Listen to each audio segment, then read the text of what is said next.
I pray we never get like some of these other fan bases. I just pray it never happens. The ones that claim they used to wipe their ass with division titles. Now they praising division titles because that's the only thing that they can do right now. It's that time of the year for them. It's that time of the lifetime for them to go through a little bit of struggle. So now what we once praised, like when we used to always get division titles before we got over the hump, before we was able to get these hats, now these boys are back downgraded to praising division titles. We chasing something more meaningful. Now I believe that this roster coming up for this 2019 season has the ability to be the greatest Eagles roster ever assembled. Now let's think about the things we were missing. Let's talk about every roster that Carson Wentz has had as the starting quarterback since he's been in the NFL. Now we could talk about the 2016 roster. In my opinion, that whole rookie run was a bit of a wash because he had no weapons. Nobody didn't know if they wanted to come play with him yet. He was just a rookie. He had no weapons. He had no running game. He had Jordan Matthews as his top target. The defense was kind of banged up, but they were there. Then everybody gets and sees this guy's talent going into year two. They see what he's capable of doing. So what the organization then do is they start to build a roster, which none of us knew would be a Super Bowl winning roster. They go out and get him a legitimate target. They go out there and get him Alshon Jeffrey. They bring in Torrey Smith. They put massive running backs around them, a run game. LeGarrette Blount, Jay Ajayi, Corey Clement emerges out of the draft to do some really good things. We start putting together the pieces for this rotational defensive front that the NFL would then later start to kind of copy the blueprint for a few teams, and they would, talk about it a lot because it's never been done like that. So the offensive line and the defensive line have been established for quite some time, but the pieces for the quarterback weren't there the first season. That second season, we start to do those things and we found the winning formula. Listen, once you find the winning formula and you duplicate said winning formula, you try to duplicate that winning formula to do it again. Listen, in order to repeat, you got to get it done the one time. So I believe we tried to go for the repeat, but we were banged up.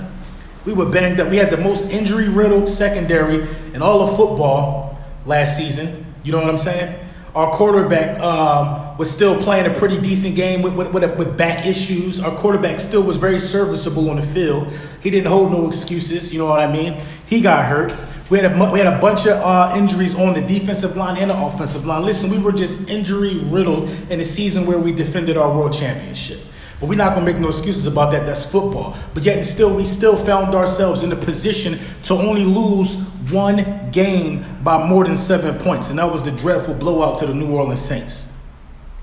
We were so banged up, yet and still we only lost one game by more than 7 points. And still managed to crawl into the playoffs. And still managed to knock out the number one defense 2 years in a row. The Super Bowl season, it was Minnesota got knocked out. The second season, it was the Chicago Bears, 2 number one seeds, 2 number one ranked defenses 2 times in a row. I can't think of another team that did that in their respective conference, man. If you could think about it, leave the messages and leave the comments or whatever, and let me know, man, another team that did that. That's just marvelous, and that's just marvelous coaching.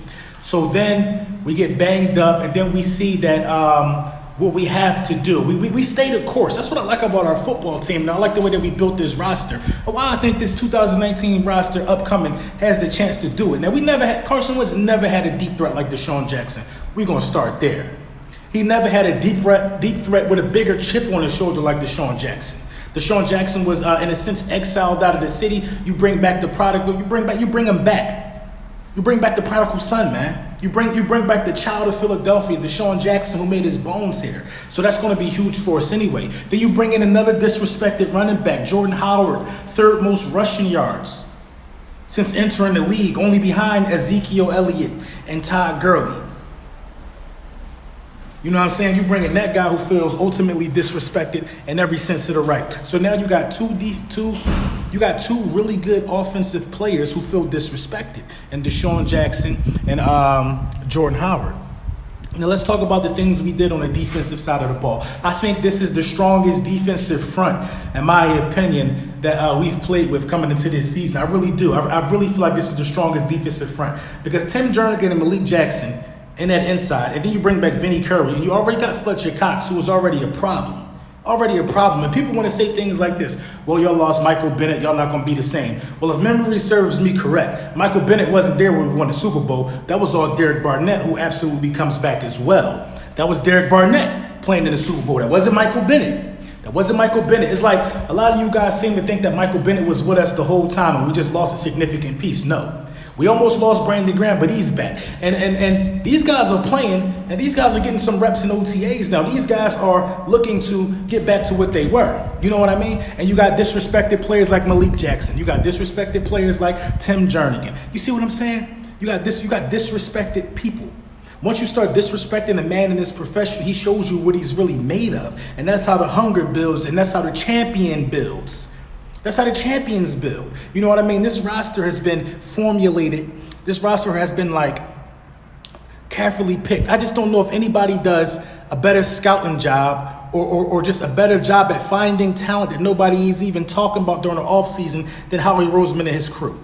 I just can't see it. The way the Philadelphia Eagles have built through the draft, the way the Philadelphia Eagles have cooked the books to retain people. Look at the list of people who are still going to be on the roster for the next 3 years. Deshaun Jackson, Carson Wentz, now that he just got his deal. Fletcher Cox is still in there for the next 3 years. You got people that are locked in. Key players, Brandon Graham. Key players are locked in. They're just locked in. That's just how the cookie crumbles. Now let's talk about the secondary. The secondary was dismantled last year. I believe the secondary is going to perform beautifully this season. Beautifully. I mean, you got so many guys who can play in our secondary that is so much competition right now. You got so many great people that could play. I mean, we saw the emergence of Avonte Maddox. We saw the emergence of Rasul Douglas. They're just continuing to develop. And you also got Sidney Jones, who when healthy, they always rant and rave about his work ethic and how he's developing. If Sidney Jones stays healthy, I think that turns the whole situation around. It turns the whole situation around. So lo and behold, let's compare the Super Bowl season to what we got on paper right now. Even though we haven't seen anything on the field right now, I believe Carson Wentz is better. He's better than he was 2 years ago. I believe it. I believe he's better. He's got more experience. He's better than he was 2 years ago. I think the running game then was better now because you had multiple running backs who you could count on. I'm not sure who's going to get, you know, that I don't know about Miles Sanders, but you know about Ajayi and Blunt before they even put on the Eagles uniform. You knew the damage they could do. We counting on the rookie, so I'm going to say the Super Bowl running back team, the running back by committee that we had in the Super Bowl was better then. Listen, our wide receiver core is outstanding now.